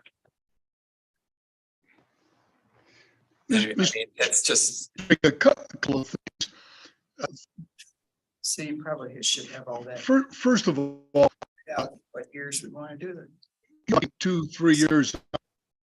But in the meanwhile, I think that our superintendent look at alternatives. I know we're doing some cooperative things with other districts, and because we need the programs, the kids need the programs. But we're beating this 6 million to death. What I would like the other members to simplify it, it's like a checkbook at home. I always make sure there's something there because that bumper sticker says stuff happens. And I'm not willing to give up that stuff. Thank you. I guess, Mr. McLarino, there's a certain point where I would say, yeah, stuff happens, but when you're sitting on 113 million, 6 million to pay off some of the bills to give yourself a little more flexibility in 2028, it's like I'm paying off my debt early. It's almost a Dave Ramsey principle. At some point, you don't need to save any more money in the bank. You need to pay off your debt so that you can have more disposable income. And that's really, I think, where we're at. With that much money in the bank, is some of the disposable income something that we should move to pay off long-term debt? It's not worth the risk. Have Mr. Lundberg tell you approximately the average home, how much would that save them? If we just did the 6 mil. It's peanuts. 1.6 million divided by 10. 160,000, which is probably 0.1, 0.05 cents. So 5 to 10 cents on each $100,000 assessor. So Mr. Straka, what if we picked off, just as a suggestion, what if we picked off these 2 5% notes? Won't be 6 million, it might be 4 million, still kept the tax rate at 13, but picked off these 2 high ones. Then I'll pay that down. Yeah, see, I would almost say, you would. I know, I would almost defer to, if we put some money in, are these the best 2? Because he said long-term ones might be the better one. Do you take this one that's 4.5? I would defer to them to tell us where's the best bang for the buck, because I want to maximize the return. Because I think that's what you want to do, is say, hey, if we do this combination, maximize the return so that we get to the best point. And then when construction picks up, exactly, we find that, then my other question would be, let's say 6 years down the road, 7 years down the road, construction goes crazy. We have 2 years of 10 or 20% home value increases. What happens if we pay off all our bonds and there's money sitting down in an account, and then we have these other bonds that we can't buy back? Are we allowed to let that sit there, or what happens to that money? Mr. Chair, members of the board, your bond attorney would require you to put that in an escrow with instructions to pay off those bonds when due. It would just, like you said, it would just have to sit in there a couple of years before you would stop levying taxes, and that amount, it would just be set aside only for that purpose. We would buy treasury bonds that wouldn't do what those insurance do. So Mr. Straka, if we could do a couple of things, number one, let him pick off the 2 that he thinks are most appropriate. Secondly, take the tax rate, and then we review that every single year. If we get more than 4% growth, maybe the 13 is too much. Maybe it goes to 12.5. And we continue to adjust that each year based on the actual growth itself. So maybe there's 1 year 13, maybe it's 12.5 the next year, maybe it's down to 12 in 3 years from now. That way we always continue to stay with what's it going to take to be able to do this at a no tax rate increase, and also maximize the benefits to the taxpayer. But also, I almost would argue with you, do you really let it go down, or do you just let that build up the escrow? Because I think at that point, once the taxpayers see an increase, which I have thoughts on, but a decrease doesn't mean as much, but it again, when you start to snowball and pick stuff off, I think, if anyone's ever heard Dave Ramsey, it's like, when you pay off debt, it snowballs, and you pay off a few, and it just, so you can look at this as 40 credit card debts. It's like, pick off the first couple, you take that money, apply it to the next one. Are we allowed to pick and choose when we start to, like, every year when we have that extra escrow? Can you come back and direct what we pay, or does it require board action? Mr. Chairman, members of the board, we get the money through tax collection, so that means that we know we have an excess sometime in March or April, and that's when, so even going through this process, we would be meeting every February, March, April to make some of these decisions, going through that analysis of alternatives. And with that ability, he has the ability to pick up the ones that are most advantageous to. Right, and that's what I mean, because I don't want you and I to do it, no offense, but they can run the numbers, and You know, I'd much rather get, you know, $1.50 versus $1.25. But if you keep that level of 13, every year access or excess, you'll be able to pick off the ones that are most advantageous, which is even a faster rate of payoff. Yeah. Than it would be if you started from the bottom, and moved down. Yeah, Mr. Chair, members of the board, I don't want to poke holes in our assessed value projection, but I think Randy, I don't know if you would agree, I think we're probably looking at a situation where maybe it's not 13, it's really 12. But we got to wait and see it, so we can do a year to year. It's just that right now, being a little conservative at 4, it looks like 13. But I also like Mr. Straka's idea of having the access to be able to pick off the ones that are most advantageous. I think that's brilliant. I think it's brilliant. Once you have the excess, you know, what does Dave Ramsey say? You know, anybody is like, you keep rolling to pay off debt. I think that's just what's most important. And the faster you pay it off, the more in billions you save in interest. I mean, We can't really answer those questions. Yeah. Well, I have a question again. Go Can you ahead. come back next month with a report just showing the comparisons of the different scenarios of like increasing the tax rate or contributing the 6.9 or some amount of money? Can we defer this another month? I thought this was the last month. So unfortunately, no, because the county assessor has to assess the tax rolls by the 3rd Tuesday of August. And we have to tell them by probably sometime this month. Next week. Next week. I was thinking No. I do believe that that would be a rolling report that you would get each time as we do an analysis each year on the bond issue to determine where those rates fall and what we can actually pick off and pay. So what are we voting on right now? Well, we haven't made a motion yet. We've had discussion. I'd open up a motion for anybody. Do you want to keep the tax rate the same? Do you want to let if we don't do anything, the tax rate would drop 0.2 half a cent or quarter cent? Do you want to keep it the same? Do you want to increase it to 3 cents?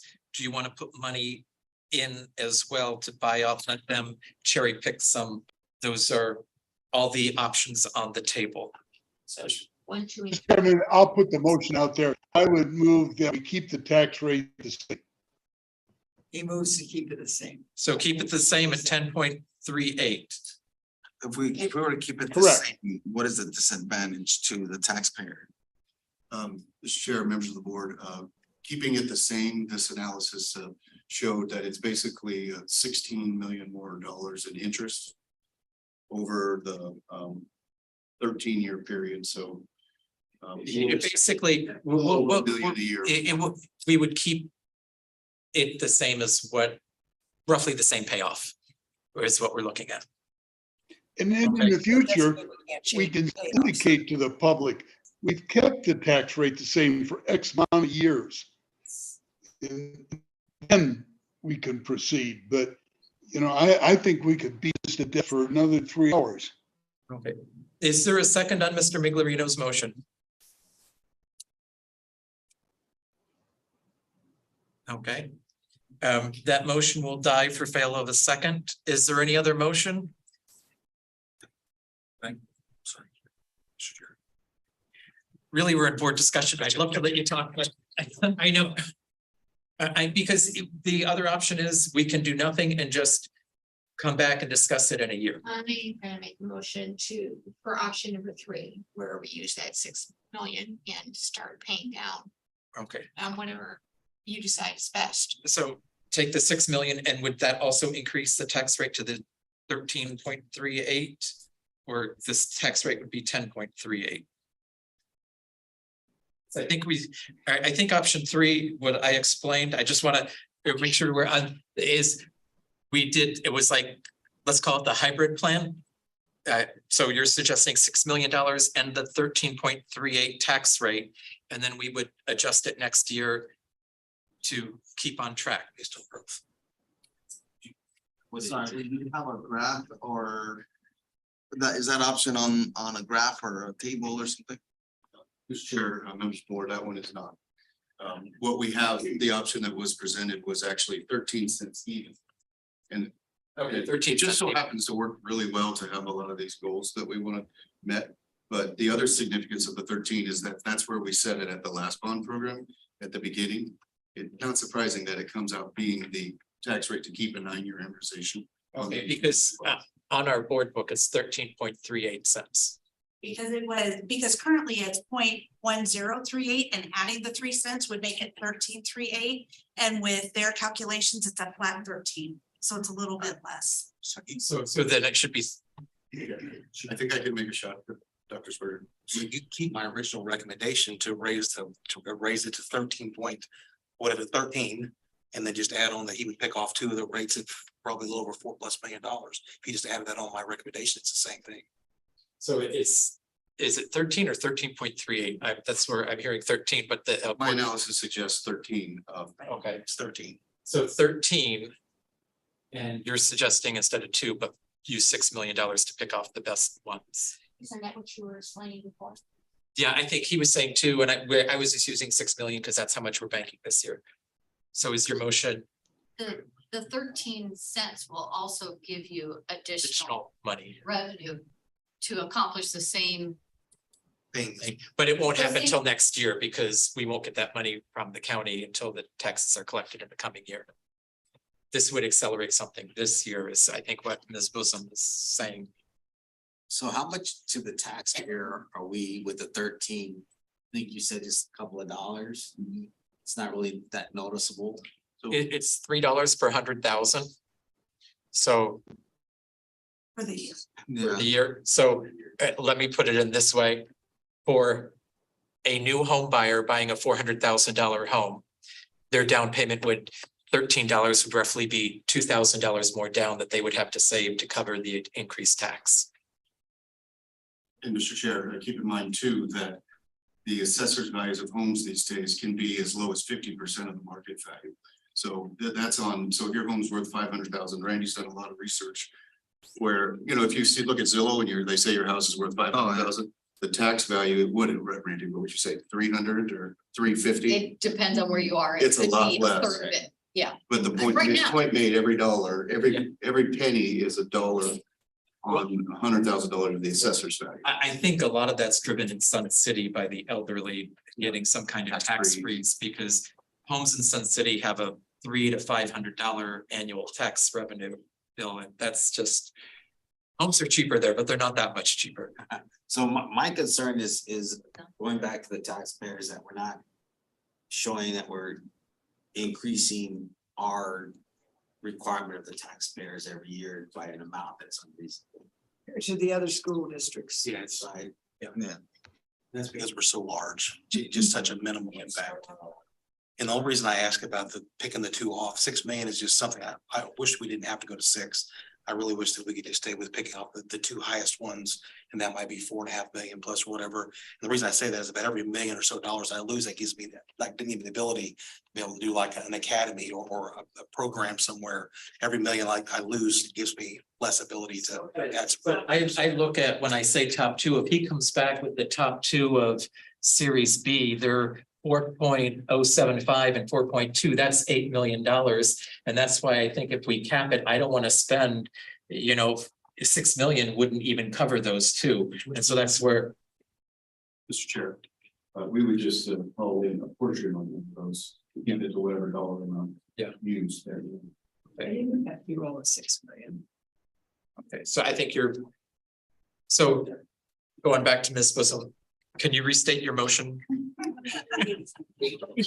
So much discussion, and I don't know if there's a second or not. You read it, let me know if I got it right, because I was listening. Motion to use 6 million capital funds to pick off the best bonds and authorize administration to work with Maricopa County to move tax rate from 0.1038 to 0.1313. And that's what you were presenting, correct? What you were talking about. I think that's what you were talking, yes. You said 6, I said that. Yeah, but I'm thinking 2 analysts. Yeah, but the 2 best ones are so, because he was saying it might be better to do long-term ones, and I don't want to pay for 2 and how you'd say 0.1 million. Yeah, that's just true. That's true. Is there a second? Second. Okay, it's been moved and seconded. Mr. Ramirez, any discussion? Just that 6.9, if we use it to pay down, it goes into the bond fund, right? It goes into the bond fund where we have currently 51 million. capital. It goes into capital fund. It would come out of capital. Okay, so that would increase our capital fund. Yeah, so that's The the 6 million would come out of the capital fund that we have the 62 million in. Yes, 63, so. Yes. 63. It will come out of that to pay down the debt. right. So it would leave us 57 million. But then it'll raise capital. It, Right. it will pay off our debt. Yeah. Yeah. And then that will, as he said, snowball. Any other discussion? Jim, did you hear it? He has the motion in front of him. I did. All right. Hearing no more questions. I just want to say thank you for coming out here. Mr. Lundberg, next time if you could let your partner talk a little bit. She has sat here through the whole meeting, but we appreciate everything. If you would like to vote now.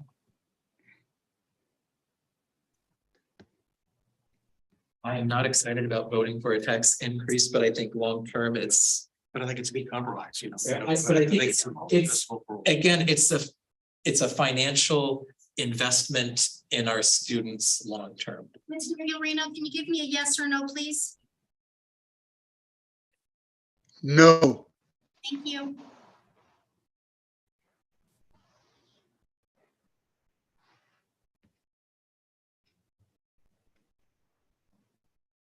Thanks for the discussion.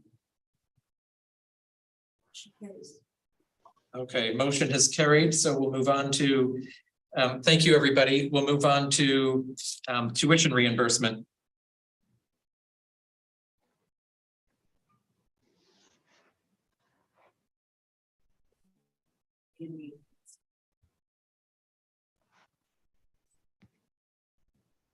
Good evening. So the motion that you have in front of you is to allow the reimbursement of support staff for fringe benefits and tuition reimbursement. This is actually part of governing board policy already, that it needs to come before the board for approval every fiscal year.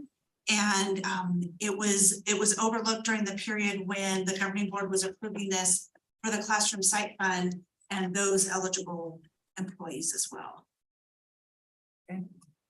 And the amount is the same amount we've had for years. Yes, $1,231. Yep, just rolls right off the tongue. Then in future years, it's likely to be on the stipend list, right, on Yes. the list. Yes. Yes. I would entertain a motion. Second. Okay, who made the motion? Motion to approve. Okay, Mr. Garcia approved as presented. And second, any other discussion? Hearing none, I'll call for the question.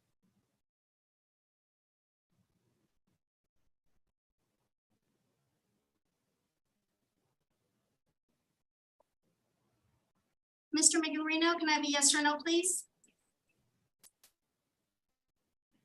Yes. Thank you. Thank you. Did everybody vote? Yeah. No, it passes 6. Very good. Moving on to item number 4, possible action in service training and development of governing board members. This is just a discussion item. Ms. Rockwell? Can I jump in real quick? So let me give you just a brief history of this. And so this had a little bit of consternation when you first looked at it. And in most actually all my previous districts, once a year, the board got a chance to talk about all the professional development opportunities that were available to each of you as a board member. Prior to COVID, I think the board members actually had a budget for attending conferences, and then through COVID, that went away. So we put that back in now. So each one of you now have $5,000 to attend whatever professional development opportunities are available for you. So this item was only put on there so that the board chair could have a discussion. And then each of you could decide, okay, well, I think one of us should go to this conference or someone should go to that conference. All it is just discussion about where you might want to go to take your professional development needs anywhere. So these are all the programs and services that are available for each of you. And you guys can choose, have a discussion. If the board chair or vice chair wants to assign someone to attend certain sessions, they can do that. Again, it's just a real good conversation about kind of planning out your year so that we're well represented at each of these opportunities that are available. Okay, it is $5,000 for the total, all of us. Each one of you are 5,000. 5,000 for you, because by the time you get an airline ticket and 4 nights in a hotel, you're at 1,500 and registration's 1,000, and I usually eat 3 meals a day, so it kind of. I generally don't walk from the airport to my hotel, so there's little things like that. I know, you're probably thinking I'm lazy. But this should give each one of you the opportunity to have some funding available to be able to get out and to expand your professional development horizon and meet folks and things like that. So I would love to volunteer for the ACT Region 5 conference, but. But I'm thinking. The location, right? It has nothing to do with being stuck in Honolulu in April. I don't think I would get that past my wife. But I would suggest that you all look at it, and Louisa had, I think, the links. It's something I think we all should maybe look at and maybe get back with Louisa to coordinate with Peter on, hey, these are what people are thinking about. And when do we need to decide that? I think if it's coming up in August, you need to move quickly, but if it's in 2024, this is a budget for ending June 30th. So it's let them plan. Tracy, there's a policy that says that you have to do it how many days prior to, just so they know. Yes, so we do actually have in policy that we need to be notified 60 days before the event, which sounds like a lot, but when you look at registration cutoffs are usually 45 to 60 days out anyway. And then depending on where you're traveling to get hotel, any travel as well too. And if is it less than 100 miles and in state, you're not eligible for a hotel?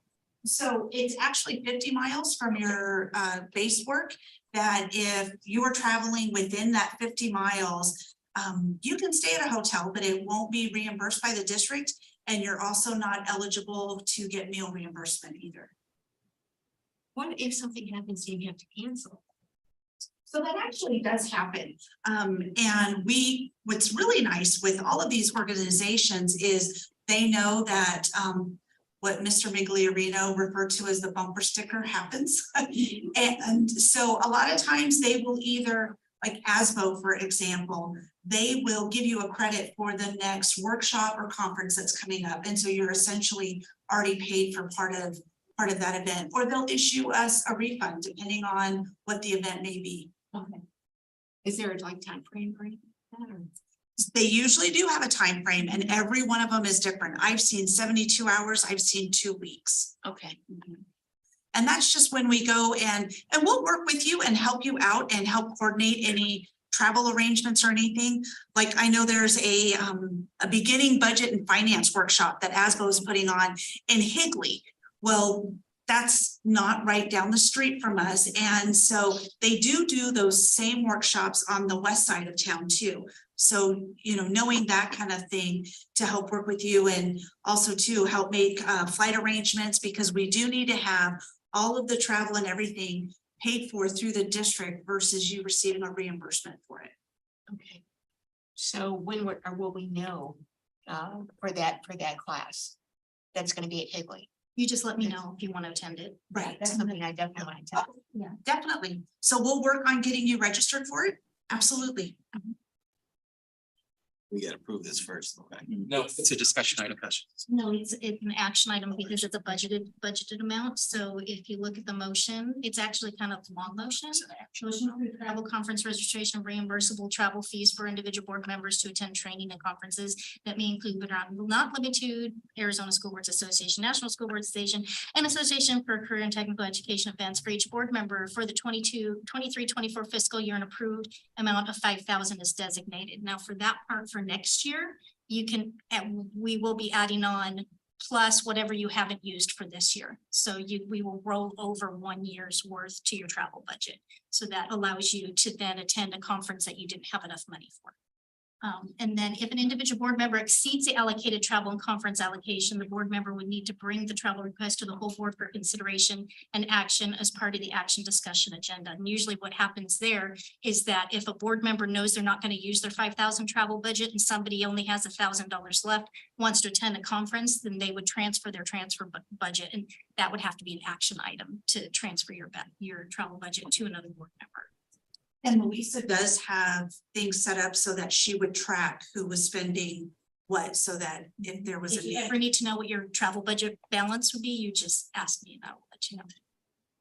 The other thing that might be nice is to go visit Francis Tuttle or some of the bigger Great Oaks in Ohio that see what they're doing. And is there anything we could glean? Because I did go see Francis Tuttle years ago and totally different program, but impressive. And so that might be something else to go see. Vice Chair, I want to share with you when I was originally with West-MEC and we were still at the 49. refurbished bank, I had the opportunity to go visit Francis Tuttle. And Were we on that trip together? No. It was amazing. It was an amazing opportunity. Amazing. So just know that if events that are not listed, if you find something that you want to go to, you just bring it to me and Vicky's attention. And then we will find out more information and let you know what the registration cost is and how much it would cost for travel. Okay, so do I have a motion? A motion. Been seconded by Mr. Ramirez. Any more discussion? Hearing none, do you want to throw up the? Yep, coming up right now.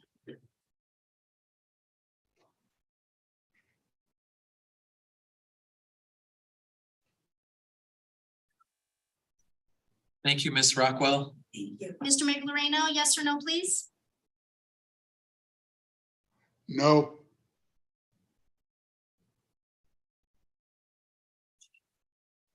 All right, do we have the personnel action? Yes. And if you hit your refresh buttons, everybody.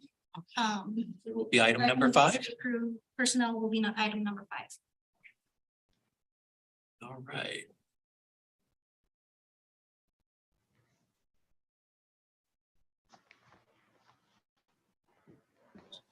And Ms. Wiley, your questions on personnel action? There's one of the resumes was at Erica Eastland. And it says social media, and it looks like she's still in high school. And I'm just curious to see, Is she still, I'm sorry, I didn't hear you, that she's still. okay. I saw where it said social media. It looks like she's still in high school. I would like to know how that all came about and why. Good evening. Good evening. Members of the board and Dr. Spurgeon. Typically the principals or the directors do those hires.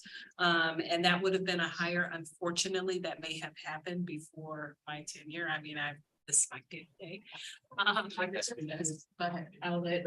Thank you. Yeah. Great question. So we have hired interns in the past from high schools to give them experience. Okay. And so when we were looking for to do social media, we reached out to a couple of teachers that could send us some potentially exemplary students to help us, just get some experience and then help us with, because we have part-time social media right now with Carissa.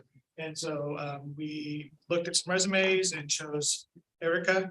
And so we went through the process through the previous HR administration to kind of have her fill out all the documents. Some of the stuff didn't really apply to her. We had to kind of go back and forth a little bit about, I don't have this experience or like this information that I can fill out because she's not like typically an employee. So that's really what it is. And the hours are going to kind of vary with her school and, life balance and those kind of things. But that's kind of how it started. Well, I So- saw the picture on the resume and I'm going, hey, I mean, this is fine. I just don't recall seeing it. And even though they are students, we have to treat them like every other employee because they're getting compensation. So they have to do all the paperwork, the tax forms, everything. That's great. So yes, the tax forms was kind of like, she wasn't understanding. So, but yes, that's the reason why hopefully that helps answer the question. I mean, great idea. I love it, but just wanted to know. The other one is, this is probably a very simple answer to this question, but on the Northwest campus, they want a vet. But they only want it 0.17.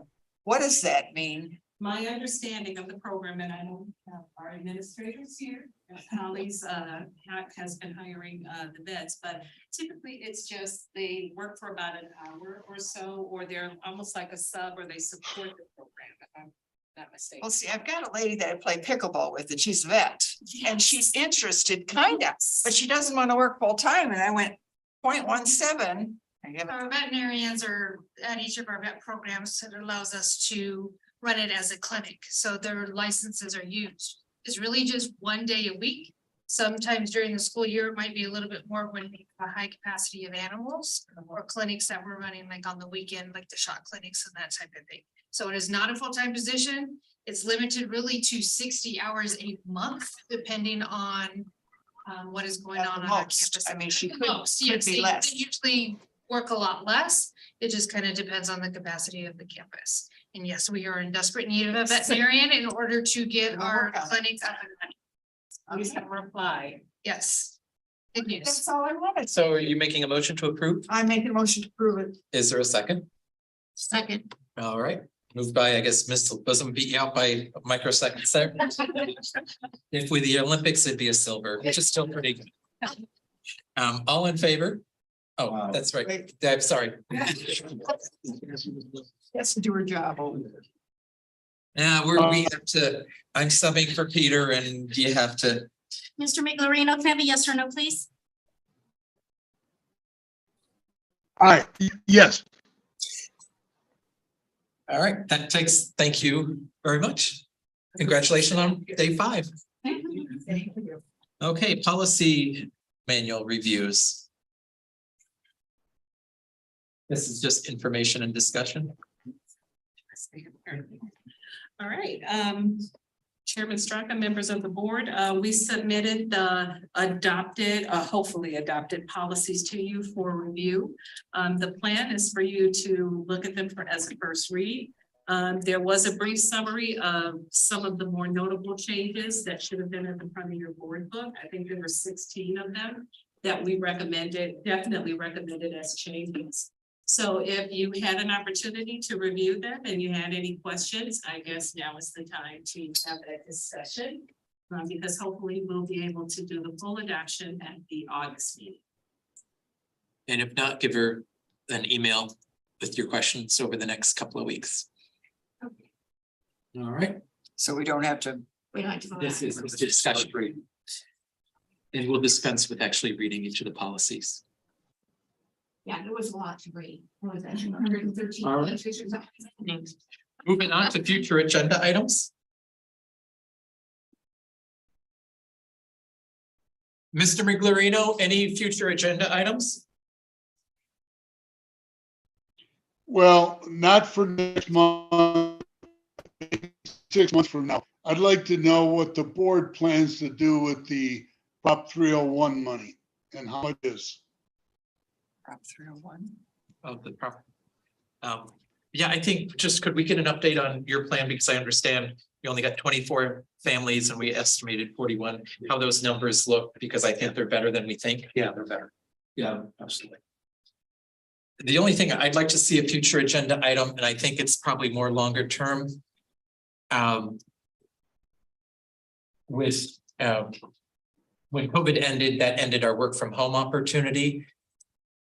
If the board wanted to be aggressive with work-life balance and give people the opportunity to work from home, what could that look like? The other thing is a lot of our member districts work a 4-10 shift in July. Our contract says we have a specified number of work days, they're all 8-hour days.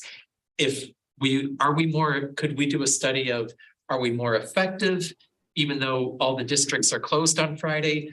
How effective is our staff, or should we be following a 4-10 like our member districts? I'd like a recommendation. And then if we have to do that, our contracts specify a work day of 8 hours a day, so many days a year for a 12-month contract. Would we have to modify that language as well? And is there anything else we'd have to modify? Would that help with retention? And would that help as a retention because you're working a 4-10 the month of July? And so you get a 3-day weekend every week is Friday. And really the bottom line is, are we effective? You know, if everybody's closed on Friday, we can talk to people about getting kids enrolled in a program because they're not there. So that'd be kind of my question is, what can we do? And as a benefit, is work from home an opportunity that we could look at? But I think that also would have to go into the contract. How would we manage that? I would be completely opposed to that, but we can look at it. Okay.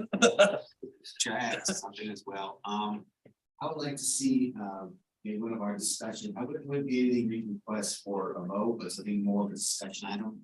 Is to start to deep dive our demographics, our student populations. Males, females, all of the race demographics. To make sure that we're really reaching all that we can reach. Also builds a discussion of where our room for improvement can be in terms of our student body. And that's another something we can measure is student enrollment versus West-MEC enrollment.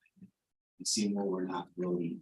What I would like to add on to that is, are we really sending the kids to the programs that aren't going to go to college? I really want to get them into the workforce and change their life. Not, hey, I got here, I think I want to go to college, and then they go to college and do something else. And yeah, it helped them in college, but I want to affect the workforce. So I think that's kind of a good play on that as well, if that would make sense. Something to show us not just who our student body is, but also what are their impact. Are we really impacting the outcomes that we're trying to impact? Rather than just good training, a lot of fun, being in school, something more, impactful. Are we really changing the workforce? Yeah. But they do, and in all fairness to. Okay, so I'm gonna cut you off because we're in future agenda Oh, items, sorry. not discussion. I would love to have this discussion, but we will have it when it comes to an agenda. Any other agenda items? If not, we can be adjourned. Well, hold on. The board doc says we have to have a motion and a second. We can just adjourn. We don't need a motion. Board doc says that, but Arizona does not require it. He's the boss now. So one of the things that Luis and I are working on is the work of education is very cyclical by month. So we're working on a monthly board obligation list so we can come up with, it shouldn't be a mystery about what you're to expect, especially with reports and information and things like that. So we're hoping to make that a little bit more efficient and effective for each of you. So on the backdrop, are we adjourned? Yes. Yes. Okay. On the backdrop, I spent the last 2 days reviewing the CTE data from the state. And I got off the, Kevin Imes gave me the information, which gives me the demographics of, there's a lot of things on there that we're just not, that OEO is gonna start looking at. For instance, the foster kids and how their dropout rate is really high. And we have no specific programs, including